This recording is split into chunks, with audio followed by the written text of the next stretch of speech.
pang tanong is, ang pictures ba is masama or hindi kalooban ng Diyos? Kasi kanina narinig ko na sabi yung pagkagawa daw ng imahe or something na pictures o larawan. So, ibig sabihin hindi kalooban ng Diyos ang mga litrato na pinipictures natin. Hindi naman litrato, iha. Ulitin natin, basahin natin sa Deuteronomy 5:7 up to 9. And let us read it in English. Thou shalt not have none other gods before me. Thou shalt not make thee any graven image or any likeness of anything that is in heaven above. Ayan. Gusto kong papansin sa'yo, graven image ang nakalagay. Sa Tagalog, larawang inanyuan. Hindi namang larawang flat Larawang inanyuan, yung mga estatwa, mga ribulto. Yun na nga, yung ginagawa ng Katoliko. Mga inanyuan. Ano ang anyo? Basahin natin ang 115:4-8 ng awit, kapatid na Mel. Ang kanilang mga Diyos-Diyosan ay pilak at ginto, yari ng mga kamay ng mga tao. Sila'y may mga bibig, ngunit sila'y hindi nangagsasalita. Mga matay mayroon sila, ngunit hindi sila nangakakakita. Sila'y may mga tainga, ngunit hindi sila nangakakarinig. Mga ilong ay mayroon sila, ngunit hindi sila nangakakaamoy. Mayroon silang mga kamay, ngunit hindi sila nangakatatangan. Mga paa ay mayroon sila, ngunit hindi sila nangakalalakad. Ni nangagsasalita man sila sa kanilang ngalangala. Ang nagsisigawa sa kanila ay magiging gaya nila. Oo, bawat tumitiwala sa kanila. Maliwanag, kapatid, Yan may bibig, hindi nakakapagsalita, may ilong, hindi nakakaamoy, may mata. Graven image, estatwa, ribulto, na ginagawa para luhuran at panalanginan. Yun ang masama. Pero retrato, hindi mo naman sasambahin, retrato lang, okay naman yun kagaya ng retrato ng nanay mo.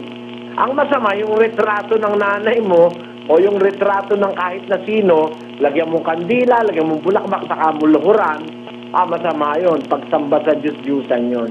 Idolatry pa rin ang patak nun. Nakuha mo ang punto, kapatid? Apa.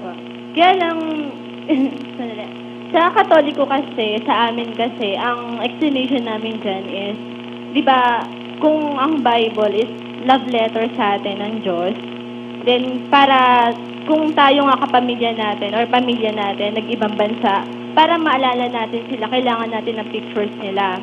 So parang sa aming mga Katoliko ganun din, para maalala natin, tapos maramdam natin na kasama natin. Pwede ba akong sumabat sa'yo, kapatid? Sige Pwede po. ba akong Sige sumabat po, sa'yo? sige Alam mo ba yung kauna-unahang Pilipinong santo?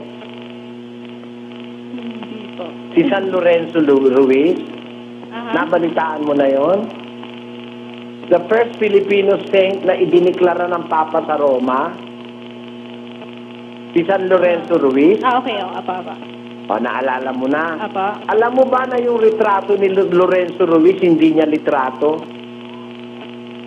Yung sinasabi na namang isa pang gagawin santo, yung Pedro Kalungsod, taga-Bisayang binata, nakarapat-dapat tiranging martir. hindi niya picture yan, Radmel At tinan mo? Paano ngayon tayo niyan? Paano kang maaalala mo yun doon? Ang nakikita mo ibang retrato. Miski nga kay Kristo lang tinan mo yung Kristo pinagpapapakita ng Katoliko. Sino dyan ang totoong Kristo? Pakita nyo nga lahat yung Kristo dyan, kapatid namin. Eto po, at panoorin niyo po mga kababayan, lalo na po yung kapatid nating nagtatanong, kapatid na Eli, iba-ibang mukha po ito Sige nga, pakita mo nga lahat. Opo, may mahaba ang buhok, may nakasyagi, mayroon namang kapatid na Roland. Ito, isa pa Yung parang buko raw na nilagyan ng ng balbas yung isa. Iba-iba ito May makapal-kapal ang ilong, may napakanipis ng ilong. Ayan. Ito naman parang, pero halos lahat mahaba buhok. Ayan, parang babae ang Brad Mel. Oo. Ito parang manlalakbay kung saan ito. Oo, sa disyerto.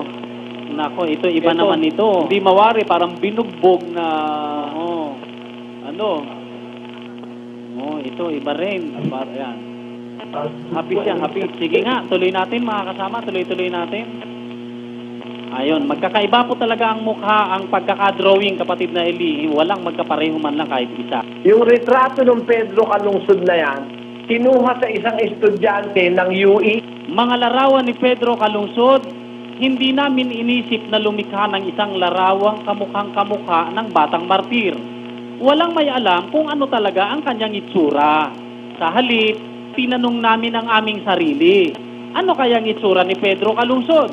Kung masasalubong namin siya bilang isa sa mga kabataan ngayon, isang may 17 o 18 taong gulang mula sa Kabisayaan na maaaring tawagin ng Panginoon na sumaksi sa kanyang pananampalatayang Kristiyano. Ang tanong na ito ang ibig sagutin ng aming mga larawan ng potensyal na martir na taga-Bisaya.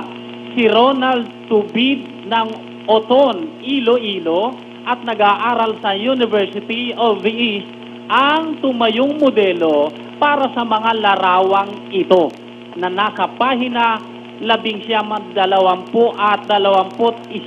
nakuha ni Alan Benson sa Loyola House of Studies, Ateneo de Manila University. Ayan po, kapatid na Eli. Yan ba ngayon ang sasambahin mo, kapatid? Yan ba ang aalalahanin mo? Isang estudyante ng... hindi naman pala yun talaga siya yun. Miski nga yung Kristo, hindi naman siya yun eh. Kasi ka nakakita ng Kristo mukhang buko na nilagyan ng buhok, nilagyan ng balpas.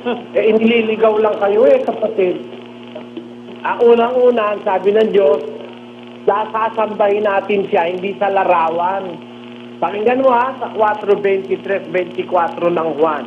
Datapwat dumarating ang oras at ngayon nga, nasasambahin ng mga tunay na mananamba ang Ama sa espiritu at katotohanan, sapagkat hinahanap ng Ama ang mga gayon na maging mananamba sa Kanya.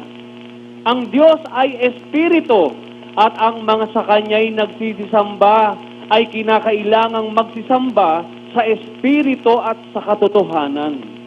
Tinan mo, dapat pala sambahin ng Ama, hindi sa larawan. Dapat siya sambahin sa espiritu at sa katotohanan. Basahin nga natin sa English. But the hour cometh, and now is, when the true worshipper shall worship the Father in spirit and in truth.